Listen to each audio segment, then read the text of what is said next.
আপনি কি তাওবা করার পরও বারবার শয়তানের ফাঁদে পড়ে যান? গুনাহ আর করবেন না বলে প্রতিজ্ঞা করার পরও পুনরায় গুনায় জড়িয়ে পড়েন? মনের সব জোর একত্রিত করেও গুনাহ থেকে বেরিয়ে আসতে পারছেন না? আমার ভাই, এ নিয়ে হতাশ হওয়ার কিছু নেই। আমার কথাগুলো মন দিয়ে শুনুন। মুমিনের পুরো জীবনটাই একটি যুদ্ধ, একটি অন্তহীন লড়াই। এ লড়াই কুপ্রবৃত্তির বিরুদ্ধে, শয়তানের বিরুদ্ধে। ইমাম ইবনুল কাইয়িম রাহিমাহুল্লাহ তার কালজয়ী রচনা উদ্দাতুস সাবিরিন গ্রন্থে বলেন, বালেগ হওয়ার পর থেকেই মুমিন ও শয়তানের মাঝে বেঁধে যায় এক ভয়াবহ লড়াই। মুমিন তার আকল, ইলম, সবর ইত্যাদির মতো হাতিয়ারগুলো নিয়ে কুপ্রবৃত্তি ও শয়তানের বিরুদ্ধে ঝাঁপিয়ে পড়ে।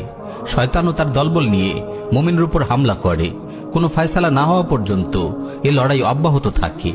প্রিয় ভাই ও বোন, যতদিন আপনি এই পৃথিবীতে বেঁচে আছেন, এ লড়াই এক মুহূর্তের জন্যও থামবে না। এজন্য শয়তানের বিরুদ্ধে বিরামহীন কুস্তি যুদ্ধ। কখনো শয়তান কুস্তিতে আপনাকে হারিয়ে দেবে, আপনাকে মাটিতে ফেলে আপনার বুকে চেপে বসবে।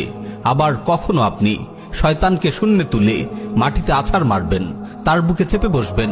আপনি কোনো গুনাহ করে ফেলেছেন, এর অর্থ শয়তান আপনাকে কুস্তিতে হারিয়েছে, আপনাকে মাটিতে ছুঁড়ে ফেলেছে। আপনি কি মাটিতে শুয়ে থাকবেন? না, আপনি এক লাফে উঠে দাঁড়াবেন। গুনাহ করার পর আপনি খালিস দিলে আল্লাহর কাছে তাওবা করবেন। তাওবা করার অর্থ ঘুরে দাঁড়ানো। ঘুরে দাঁড়িয়েই কি আপনি ক্ষান্ত হবেন? না, আপনি নিজেকে সংশোধন করবেন এবং ভালোভাবে গুছিয়ে নেবেন। যে দুর্বলতাকে কাজে লাগিয়ে শয়তান আপনাকে কুস্তিতে হারিয়েছে, আপনি সেই দুর্বলতাটুকু কাটিয়ে ওঠার চেষ্টা করবেন। শুধু এতটুকুই নয়, আপনি শয়তানকে পাল্টা আঘাত হানবেন। আপনি নেক আমল করবেন। নেক আমল করা মানে শয়তানকে পাল্টা আঘাত করা, তাকে কুস্তিতে হারিয়ে দেয়া, তাকে মাটিতে আছাড় মারা।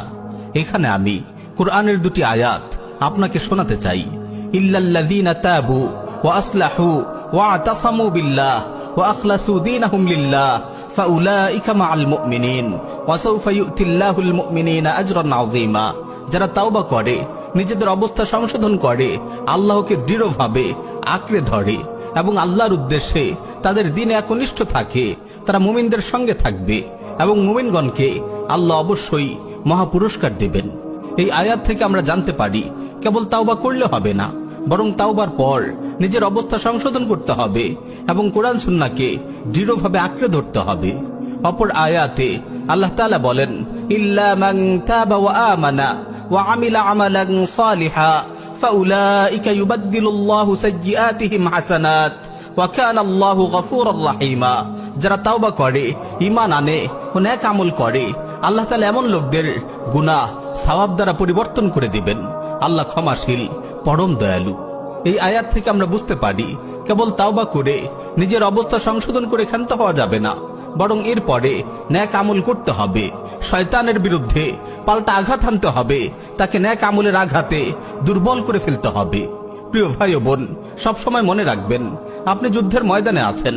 শয়তানের কাছে একবার ধরাশায়ী হয়েছেন তো কি হয়েছে, আবার উঠে দাঁড়ান, কোমর বাঁধুন, নিজেকে গুছিয়ে নিন, নিজের দুর্বলতাগুলো কাটিয়ে উঠুন। তারপর শয়তানকে পাল্টা হামলা করুন, শয়তানকে মাথার উপর তুলে মাটিতে আছাড় মারুন। তাওবা হলো আপনার ঘুরে দাঁড়ানো, আর নেক আমল হলো আপনার পাল্টা আঘাত। তাই তো কোরআনে বহুবার তাওবার পর নেক আমলের কথা এসেছে। মান তাবা ওয়া আমানা ওয়া আমিলা আমালান সালিহা।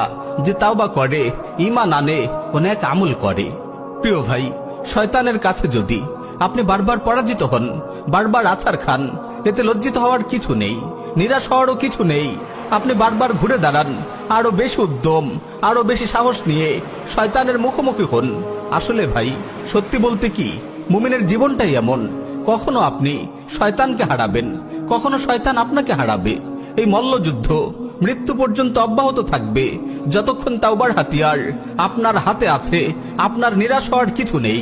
কিন্তু সাবধান, খুব সাবধান, কখনো যেন এটি ভেবে নিরাশ হয়ে না বসেন যে এই গুনাহ থেকে আমি কখনোই বের হতে পারবো না। না ভাই, এরকম কখনোই ভাববেন না। তাওবার পর বারবার আপনি শয়তানের ফাঁদে পড়ে গেলেও আপনি হতাশ হবেন না। আপনি শয়তানের হাতে বারবার হারবেন, এই বাস্তবতা আপনি মেনে নিন এবং শয়তানের মোকাবেলায় তাওবা ও নেক আমলের হাতিয়ার নিয়ে ঝাঁপিয়ে পড়ুন। সে যদি 1 কোটি বারও আপনাকে মাটিতে ফেলে দেয়, 1 কোটি বারও আপনাকে গুনাহে লিপ্ত করে, আপনি 1000 কোটি বার তাওবা করবেন, 1000 কোটি বার আপনি ঘুরে দাঁড়াবেন মুষ্টিবদ্ধ হাতে। আজ এই শপথ করুন, কোনো গুনাহ হয়ে গেলে দীপ্ত কণ্ঠে ঘোষণা করুন, হে পাপিষ্ঠ দুরাচার শয়তান, তুই যদি আমাকে 1000 কোটি বারও গুনাহে লিপ্ত করাস, আমি 1,00,000 কোটি বার তাওবা করব, কোটি কোটি নেক আমলে আমার আমলনামা ভরে তুলব। আমি কখনো তোর সামনে পরাজয় স্বীকার করব না, আমি কখনো তাওবা ও নেক আমলের অস্ত্র ত্যাগ করব না। তোর সব চক্রান্ত বাধাকে পদদলিত করে আমি অবশ্যই আমার রবের সঙ্গে জান্নাতে মিলিত হব ইনশাআল্লাহ। প্রিয় ভাই ও বোন, কেবল ফরজ আদায় করে বসে থাকবেন না, কিছু কিছু নফল আদায় করুন। যে ব্যক্তি নফল আদায় করে, শয়তান তাকে সহজেই ফরজের ব্যাপারে গাফিল করতে পারে না। মনে রাখবেন, আপনার প্রতিটি নেক আমল শয়তানের গালে এক একটি চপেট আঘাত। তাই সব সময় আপনার জবানে জিকির জারি রাখুন, শয়তানের গালে একের পর এক চর কষতে থাকুন। সে আপনার মনে কুমন্ত্রণা দেওয়ার সুযোগ পাবে না। একটু অবসর পেলেই কোরআন তিলাওয়াত করুন, কিয়ামুল লাইল ও অন্যান্য নফল সালাতেও নিয়মিত হওয়ার চেষ্টা করুন। ধারাবাহিক আমল করলে ইনশাআল্লাহ শয়তান দুর্বল হতে থাকবে, এক সময় আপনার কাছে ঘেঁষতেও ভয় পাবে। প্রিয় ভাই ও বোন, গাফলতির সময় আর নেই, আবার জেগে উঠুন নতুন উদ্যমে। ফেলে আসা দিনগুলোর সব পাপ পঙ্কিলতা তাওবার অশ্রুতে ধুয়ে মুছে সাফ করে ফেলুন। আসুন নতুন করে শুরু হোক শয়তানের বিরুদ্ধে অনন্ত এক যুদ্ধ। হাতে তুলে নিন তাওবা ও নেক আমলের অস্ত্র। যতই শয়তান আপনাকে গুনাহের ফাঁদে ফেলুক, ইনশাআল্লাহ আপনি মৃত্যু পর্যন্ত তার কাছে হার মানবেন না।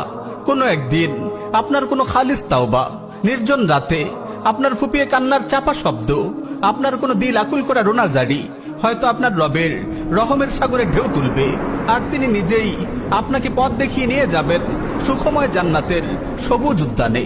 গুনাহের বিরুদ্ধে, নফসের বিরুদ্ধে, শয়তানের বিরুদ্ধে যুদ্ধরত প্রতিটি মুমিন ভাই বোনকে একটি আয়াত স্মরণ করিয়ে দিয়ে বিদায় নিব, ওয়াল্লাযীনা জাহাদু ফীনা লানাহদিয়ান্নাহুম সুবুলানা।